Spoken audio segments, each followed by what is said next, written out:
সকলে জলসা। পরের জন্মে বয়স যখন 16 সঠিক, আমরা তখন প্রেমে পড়ব। মনে থাকবে বুকের মধ্যে মস্ত বড় ছাদ থাকবে, শীতল পাটি বিছিয়ে দেব, সন্ধে হলে বসবো দুজন। একটা দুটো খসবে তারা, হঠাৎ তোমার চোখের পাতায় তারার চোখের জল গড়াবে, কান্ত কবির গান গাইবে। তখন আমি চুপটি করে দু চোখ ভরে থাকবো চেয়ে। মনে থাকবে একটি জনপ্রিয় কবিতা, আমার আপনার সকলের ভীষণ পছন্দের কবিতা, মনে থাকবে। হ্যাঁ, মনে তো অবশ্যই থাকবে। আপনারা দেখছেন চ্যানেল ভিশন নিবেদিত আপনাদের অতি প্রিয় অনুষ্ঠান সকালের জলসা। আর মনে তো রাখতেই হবে, কারণ আজকে সকালের জলসার বিশেষ পর্বে আমরা পেয়ে গেছি দুই বাংলার প্রখ্যাত বিশিষ্ট নাট্যকার এবং বাচিক শিল্পী কবি আরণ্যক বসু মহাশয়কে। নমস্কার স্যার, আপনি কেমন আছেন বলুন? ভালোই আছি। আমার একটা চিকিৎসা চলছে, কিন্তু আমি ভালো আছি আর কি। ভীষণ ভালো। আর আমাদের তো সকলের ভীষণ ভালো লাগছে আজকের এই বিশেষ পর্বে আপনার মতো একজন গুণী ব্যক্তিকে আমরা পেয়েছি। মানে সত্যি আজকের পর্বটি আমাদের সকলের মনের মণিকোঠায় আজীবন গেঁথে থাকবে। আর আজকের এই বিশেষ পর্বে আমি 4 জন আরো আবৃত্তি শিল্পী বন্ধুকেও পেয়েছি। তাহলে চলুন সরাসরি শিল্পী বন্ধুদের নাম আমরা শুনে নিই। নামগুলো বলো। আমার নাম ঐশিকী চক্রবর্তী। ঐশিকী? আমি নিউ ব্যারাকপুর থেকে এসেছি। আমার নাম ওয়ান শ্রীবাস্তব। কোথা থেকে আসছো? নৈহাটি থেকে। দাদা? নমস্কার, আমি খোকন মাইতি, ঠাকুরপুকুর থেকে আসছি। নমস্কার, আমি শীর্ষেন্দু শেখর মান্না, আমি আসছি সুভাষ গ্রাম থেকে। সকলকে স্বাগত আমাদের আজকে এই বিশেষ পর্বে। আর বিশেষ পর্বে তো আমরা যখন কবি আরণ্যক বসু মহাশয়কে পেয়েছি, পর্বটি তো জমজমাট হয়ে উঠবে। আবৃত্তি, কথায়, কবিতায় একটি সুন্দর সকাল আমরা কাটাতে চলেছি। প্রথমেই আমরা ঐশিকীর কণ্ঠে একটি আবৃত্তি শুনবো। ঐশিকী কি শোনাবে আজকে? আমরি বাংলা ভাষা। বাহ, শোনা। নমস্কার। আমরি বাংলা ভাষা, কবি ভবানী প্রসাদ মজুমদার। যে ভাষায় মায়ের কোলে শুয়ে ফোটে মুখে প্রথম আধো বুলি, যে ভাষায় বাতাস নিচে নুয়ে মাটিতে বোলায় প্রীতির তুলি, যে ভাষায় আকাশে চাঁদ ওঠে, যে ভাষায় পাখিরা গান গায়, যে ভাষায় বনেতে ফুল ফোটে, মনেতে সমুদ্র দোল খায়, যে ভাষা ভরায় ভালোবাসা, যে ভাষা ছড়ায় স্বপ্ন খাসা, মোদের গরব মোদের আশা, আমরি বাংলা ভাষা। যে ভাষায় বাউল জারি সারি, যে ভাষায় লালন ভাটিয়ালি, যে ভাষায় ঝুমুর টুসু ভাদু, বুকেতে বাজায় সুখের তালি, যে ভাষায় তরজা কবি গান, যে ভাষায় যাত্রা পদাবলী, যে ভাষায় পাঁচালি কীর্তন ভাওয়াইয়া শোনায় কথা কলি, যে ভাষা ভাইয়ের রক্তে ভাষা, যে ভাষা মায়ের অশ্রু ঠাসা, মোদের গরব মোদের আশা, আমরি বাংলা ভাষা।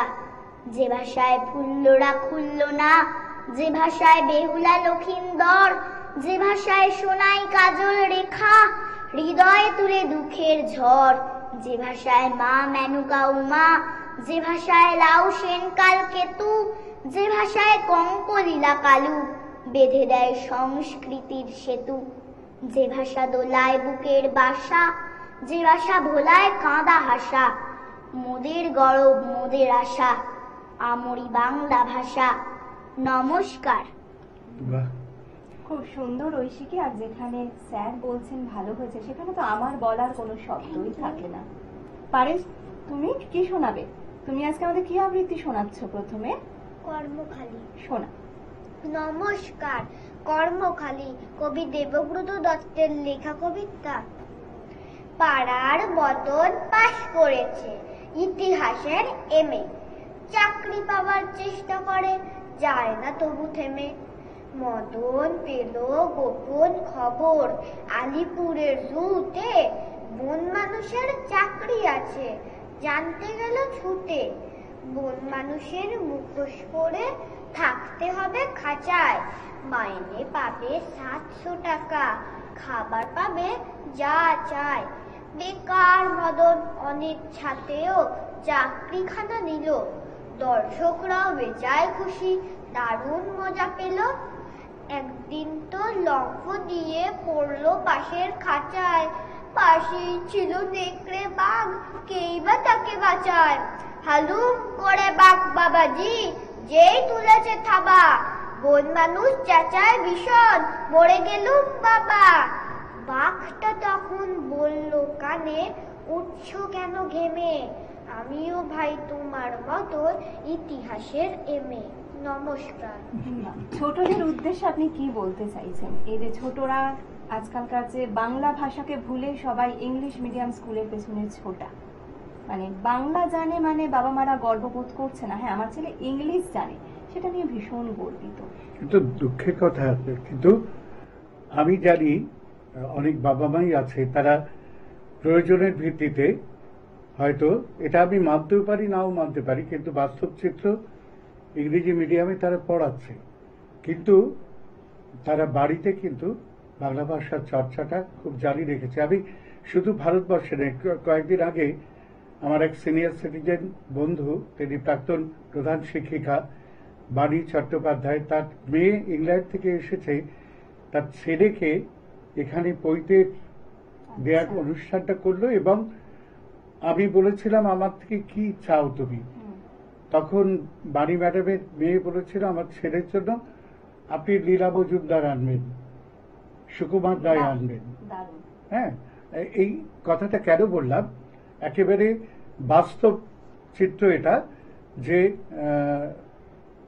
ইংল্যান্ডে বসেও ইউরোপে বসেও তারা বাংলা ভাষাকে খুব মিস করছে এবং বাংলা ভাষায় বাড়িতে তারা কথা বলে। এই ব্যাপারটা যদি হয়ে থাকে তাহলে খুব ভালো। যেমন আমার ছেলে ইংরেজি মিডিয়ামে পড়েছে, কিন্তু একেবারে বাংলা ভাষাতে সে কবিতা শিখেছে, গান শিখেছে, ঠিক আছে, তার ফুটবল মাঠের বন্ধুরা বাংলা, ভালো ফুটবল খেলে, বাংলা ভাষাতে কথা বলে, আবার কগনিজেন্টে চাকরি করে, তখন তাকে সারাদিনে ইংরেজি বলতে হচ্ছে। আমার কথাটা হচ্ছে মাতৃভাষাটা যেন আমরা না ভুলি। একদমই তাই। দাদা আপনি কি শোনাচ্ছেন? একটা আধুনিক কবিতাই শোনাবো, কবি শিবাশিস মুখোপাধ্যায়ের একটি কবিতা। একটি কবিতা সাদা কাগজেই লেখা, রুল টানা পাতা একটিকে লিখে রাখে। একটি কবিতা কুহুর বন্ধুকে কা, একটি কবিতা লিখেই শোনাবো তাকে। একটি কবিতা নিরীহ ও গোবেচারা, একটি কবিতা হ্যান্ডসাম ফাটাফাটি, একটি কবিতা ফুটকি ফুটকি তারা, একটি কবিতা 12 ক্লাসে কাটাকাটি।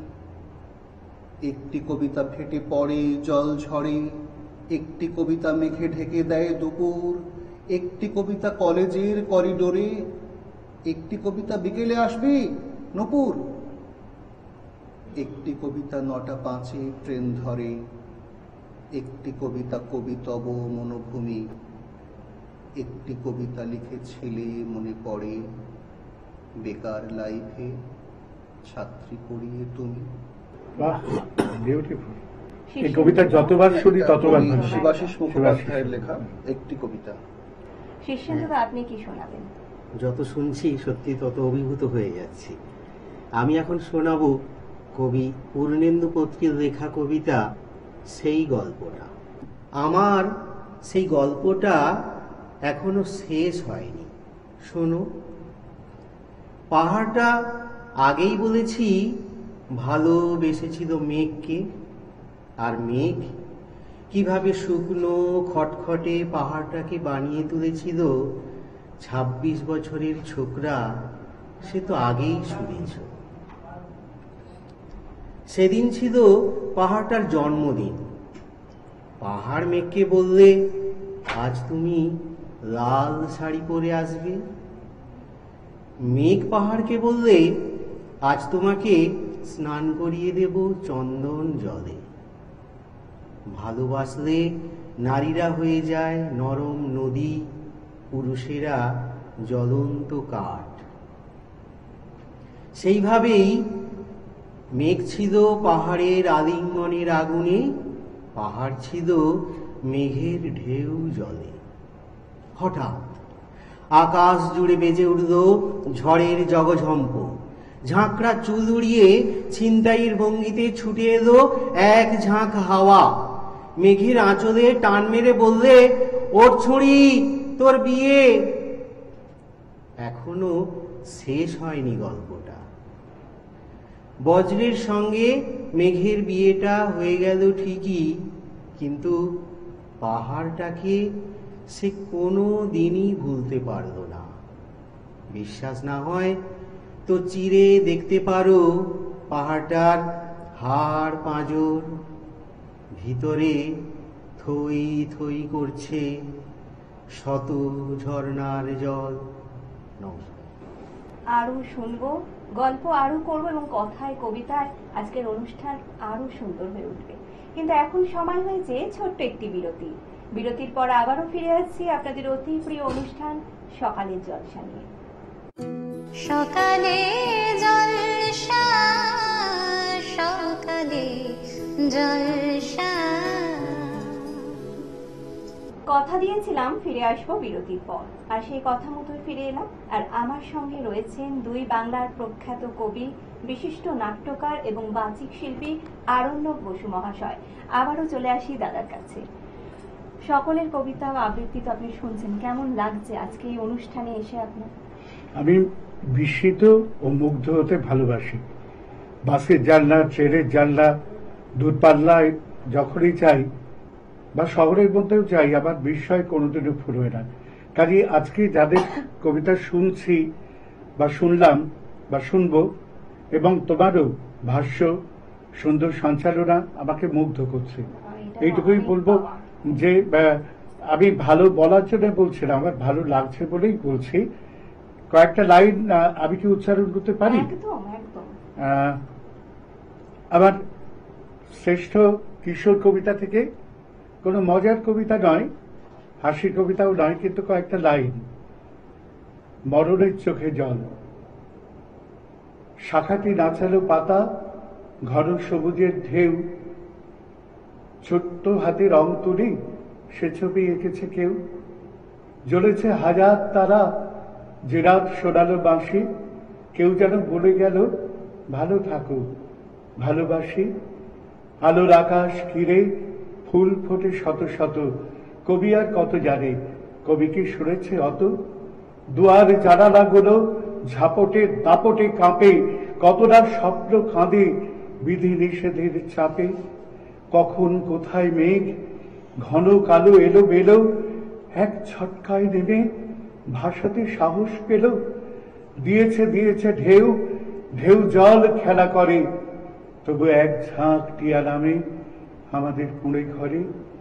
তারাও যে ডেকে ওঠে নীলছে আকাশ দেখে, সে ছবি পাগল আঁকে শরীরে সবুজ মেখে। এখনো সাগর আসে লাজুক নদীর টানে, ঘরে দ্বীপ জলে একা, আকাশ ভরেছে গানে। সেই সুর মুছে দেবে হাজার বুকের ক্ষত, সকালের ভরা হাটে ছেঁড়ামুখ অবিরত। আসলে সবাই বাঁচি, আসলে সবাই বাঁচি কচি কাঁচা পাতা ঘিরে। মরণের চোখে জল, মৃত্যু চলেছে ফিরে। আসলে সবাই বাঁচি কচি কাঁচা পাতা ঘিরে। মরণের চোখে জল, মৃত্যু চলেছে ফিরে। মরণের চোখে জল, মৃত্যু চলেছে ফিরে। বাহ, সত্যি অসাধারণ মুহূর্ত। আমরা কবির কবিতা পড়ি বা শুনি, কিন্তু সামনে বসে যে আমরা প্রত্যেকে শুনছি, এটাই হয়তো আমাদের প্রত্যেকের কাছে অনেক বড় পাওয়া। অসংখ্য ধন্যবাদ এতটা আমাদেরকে, মানে আমাদের ছোট্ট দুটো বন্ধু, আর বুঝতেই পারলাম যে ওরা বড় হয়ে অনেক দূর যাবে, তাই ওদের কাছে এই বার্তাটা পৌঁছে দিলাম যে ওদের জন্যই আমরা বাঁচছি। বিংশ শতাব্দী যেমন ত্রিংশ শতাব্দীর চোখের দিকে তাকিয়ে সবকিছু করছে, ইতিহাস রচনা করে যাচ্ছে, আমরা ভালোটাই বলবো, খারাপটা বলবো না কখনো। সেই জন্যই ওরাই আমাদের ভবিষ্যৎ। ছোট্ট ঐশিকি, এবার তুমি আবার আমাদের কি শোনাচ্ছ বলো। চড়ুই পাখি চড়ুই ভাতি। শোনা। নমস্কার।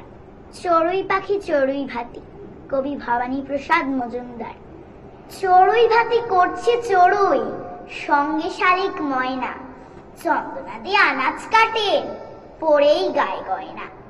পুকুর ঘাটে মশলা বাটে, মৌটুসি হাঁস দিয়ে, শকুন মামা বাজায় ধামা, জ্যাকেট গায়ে দিয়ে। কাক বক চিল, ঘুরে খাল বিল, অনেক মাছ ব্যাং ধরে, আনে মিয়া ঘুরে দুনিয়া, মিষ্টি হাড়িতে ভরে। ঈগল ও বাজ তাদের কি সাজ, পাচ্ছে দেখে হাসি, জীবনমুখী গেই সুখী। হুতম পেঁচার মাসি, বাজায় ফিঙে, জোরছে শিঙে, বসেই ঝিঙে গাছে। হেই কড়াই চারটে চড়াই, তাথই তাথই নাচে। নাচের চোটে হেঁচকি ওঠে, ঝরছে কারো কান্না, টায়রা গলায় পায়রা পিসি, উঠছে পায়েস রান্না। আতার ডালে ছাতার পাখি, বাজায় বসে ঢোল, পাপুই বটে পাপুই বেটা, খাচ্ছে কেছোর ঝোল। করলো তিতির পেচপ গীতির দারুণ প্রতিবাদ, দোয়েল কোয়েল পাল্টে দিল হঠাৎ গানের স্বাদ। গানের সুরে উঠল দুলে সব পাখিরই মন, ময়ূরানী নাচ দেখালেন একাই অনেকক্ষণ। নাচের আসর, গানের বাসর চলল সারা রাতি, জমলো দারুণ চড়ুই পাখির নৈশ চড়ুই ভাতি। নমস্কার।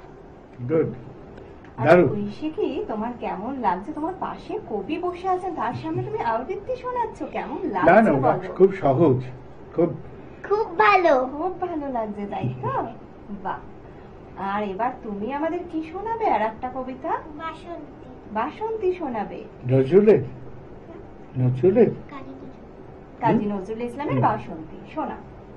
নমস্কার, কবি কাজী নজরুল ইসলামের লেখা কবিতা বাসন্তী।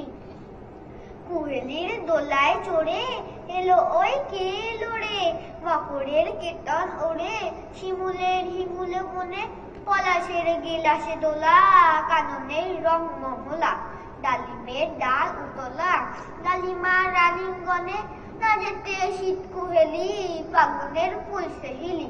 এলো কি রক্ত চেলি, করেছে বোধ উজালা, ফুলানি মন বুলালি, ওলো ও শ্যাম দুলালি, তমালে ঢালি লালি, নীলিমার লাল দিয়ালা, ওলো ও ব্যস্ত বাগিস, ওলো ও ব্যস্ত বাগিস, মাধবের নকল নবিশ, মধুরাজ নাই হতে ইস, মাধবের কুঞ্জে হাজির, বলিও মাদন মোহন, না যেতে শীতের কাপড়, এলে যে থালায় এখন, হরিণী কুমকুম হাবির, আড়ারা হরির গীতে, হারারা হরির গীতে, মাতিনি আজ শীতে, অধরের পিচকিরিতে, পরিণী গানের হিঙ্গুল, গাহিনী কোয়াল সাখি, মরলক গড়লক ফকি। এখনই শ্যাম এলো কি, আসেনি অশোক শিমুল, মোনাশুই বকছি মিছে, মোনাশুই বকছি মিছে, ওলো দেখ শ্যামের পিছে, এসেছে কে এসেছে, দুলে কার চিলির লালি, তখনই বলেছি ভাই আমাদের এমান বৃথাই, এলে শ্যাম আসবি নিরাই, শ্রীমতীর শ্যাম দুলালি, পৌষের রিক্ত শাখায় বধূ যেই বংশী বাজায়, নীলবন লাল হয়ে যায়, ফুল হয় ফুলের আকাশ, এলে শ্যাম বংশীধারী, গোপনের গোপচিয়ারি, ফুলে সব শ্যাম পিয়ারি, ফুলে যাই ছাড়িয়ে হুবাস, সাতাশে মাঘ বাতাসে, যদি ভাই ফাগুন আসে, এমনে রমন হাসে, আমাদের সেই তো হরি, শ্রীমতীর লাল কপলে, দোলেলো পলাশ দোলে, পায়ে তার পদ্ম ডোলে, দিল বোন আলা করি, পায়ে তার পদ্ম ডোলে, দিল বোন আলা করি, পায়ে তার পদ্ম ডোলে, দিল বোন আলা করি, দিল বোন আলা করি, দিল বোন আলা করি। নমস্কার। বাহ, খুব সুন্দর একটি কবিতা আমরা শুনলাম। দাদা, আপনি এবার কি কবিতা শোনাবেন আমাদের? আজকে আমি স্যারের লেখা একটি কবিতাই এখন শোনাবো। কবি আরণ্যক বসুর লেখা কবিতা শপথ। সকল অহংকার এ আমার ডুবাও চোখেরও জলে, যেন সকালের মুখে ভেসে ওঠে সূর্যমুখী হাসি, যেন প্রত্যেকের বুকে লেখা থাকে খুব ভালোবাসি, যেন মানুষের শ্রম ধুলোতে না লুটোয় কান্নায়, যেন হঠকারী হাত আগুন লাগাতে ভয় পায়। যেন বাঁচি প্রেমে প্রতিবাদে আর নিজস্ব নির্জনে, যেন শত ফুঁড়ি ফোটে কৃষ্ণচূড়া পলাশের বনে, যেন হতাশার রাতে না ভোলায় লোভ প্রতারণা, যেন পোড়া নিঃস্বতায় আকাশ নামায় জলকণা, যেন সুধা ফিরে পায় অমলের শেষ ঠিকানাকে, যেন মৃত্যু হেরে গিয়ে জীবনকে পিছু ফিরে ডাকে। নমস্কার। দাদা, এবার আপনি কি কবিতা শোনাচ্ছেন? এরপর আমি যে কবিতাটি বলবো সেটি হচ্ছে আমাদের পাশে বসে রয়েছেন বিখ্যাত কবি আরণ্যক বসুর লেখা মনে থাকবে। পরের জন্মে বয়স যখন 16ই সঠিক, আমরা তখন প্রেমে পড়ব। মনে থাকবে বুকের মধ্যে মস্ত বড় ছাদ থাকবে, শীতল পাটি বিছিয়ে দেব, সন্ধে হলে বসবো দুজন, একটা দুটো খসবে তারা, হঠাৎ তোমার চোখের পাতায় তারার চোখের জল গড়াবে, কান্ত কবির গান গাইবে, তখন আমি চুপটি করে দু চোখ ভরে থাকবো চেয়ে। মনে থাকবে এই জন্মের দূরত্বটা পরের জন্মে চুকিয়ে দেব, এই জন্মের চুলের গন্ধ পরের জন্মে থাকে যেন, এই জন্মের মাতাল চাওয়া পরের জন্মে থাকে যেন। মনে থাকবে আমি হব উড়নচণ্ডী এবং খানিক পুষ্প পুষ্প, এই জন্মের পারিপাট্য সবার আগে ঘুচিয়ে দেব, তুমি কাঁদলে গভীর সুখে এক নিমেষে সবটুকু জল শুষে নেব। মনে থাকবে পরের জন্মে কবি হব, তোমায় নিয়ে হাজারখানেক গান বাঁধব, তোমার অমন ওষ্ঠ নিয়ে নাকছাবি আর নূপুর নিয়ে গান বানিয়ে মেলায় মেলায় বাউল হয়ে ঘুরে বেড়াবো। মনে থাকবে আর যা কিছু হই বা না হই, পরের জন্মে তিতাস হব, দোলমঞ্চের আবির হব, শিউলিতলার দুর্ব হব, শরৎকালের আকাশ দেখার অনন্ত নীল সকাল হব। এসব কিছু হই বা না হই, তোমার প্রথম পুরুষ হব। মনে থাকবে পরের জন্মে তুমিও হবে নীল পাহাড়ের পাগলা ছোড়া, গায়ের পোশাক ছুঁড়ে ফেলে তৃপ্ত আমার অবগাহন, সারা শরীর ভরে তোমার হীরক চূর্ণ ভালোবাসা, তোমার জলধারা আমার অহংকারকে ছিনিয়ে নিল। আমার অনেক কথা ছিল, এ জন্মে তা যায় না বলা, বুকে অনেক শব্দ ছিল, সাজিয়ে গুছিয়ে তবু ঠিক কাব্য করে বলা গেল না। এ জন্ম তো কেটেই গেল অসম্ভবের অসঙ্গতে, পরের জন্মে মানুষ হব, তোমার ভালোবাসা পেলে মানুষ হবই, মিলিয়ে নিও। পরের জন্মে তোমায় নিয়ে বলতে ভীষণ লজ্জা করছে, ভীষণ ভীষণ লজ্জা করছে। পরের জন্মে তোমায় নিয়ে মনে থাকবে। সুন্দর সাধু, একটি সাধু, মুহূর্তের সাধু। সাক্ষী আমরা সকলে খুব থাকলাম। সুন্দর। ভীষণ ভালো এটা লাগলো। খুবই মার্জনা করবেন, কারণ এরকম কোনো সময় এরকম পরিস্থিতি আমার হয়নি। যখনই আমি কবিতা আবৃত্তি করেছি, তো আমার পাশে যে স্রষ্টা বসে রয়েছেন তার কবিতা আবৃত্তি করা, এটা সত্যি আমার কাছে একটা বিশাল বড় পাওয়া। আমি জানি না কতটুকু করতে পেরেছি, সেটা উনি খুব খুব ভালো করেছেন। বলতে আপনার পারবেন। আপনার গলার মধ্যে যে নরম ব্যাপারটা আছে, সেই এই কবিতার ক্ষেত্রে কি একদম তাই, ভীষণ ভালো। খুব সুন্দর। আর আমরা যখন দাদাও খুব কবিকে ভালো পেয়েছি, বলেছেন। ভীষণ ভালো লাগার একটা মুহূর্ত। সকলকে বলবো একবার করতালি দেওয়ার জন্য আমরা দাদাকে সম্মানিত করেছি। এটা রইল আপনার জন্য, আপনার জন্য রইল এই স্মারকটি, এবং চ্যানেল ভিশনের পক্ষ থেকে রইল ছোট্ট উপহারটি। ভীষণ ভালো থাকবেন, আর আশীর্বাদের হাত আমাদের সকলের মাথায় যেন থাকে এই কামনাই করব। আর সকল শিল্পীদের হাতে আমরা সার্টিফিকেট, মেমেন্টো এবং উত্তরীয় তুলে দিচ্ছি। আজকের অনুষ্ঠান তো আমাদের জমজমাটি হয়ে উঠেছিল, ভীষণ ভালো লাগলো। আশা করি আপনাদেরও ঠিক ততটাই ভালো লাগলো। কিন্তু ঘড়ির কাঁটা বলছে আজকের মতো অনুষ্ঠানের সময় প্রায় এখানেই শেষ। দেখা হবে আগামী পর্বে অন্য কোনো শিল্পী বন্ধুদের নিয়ে। ভালো থাকবেন, সুস্থ থাকবেন। নমস্কার। নমস্কার।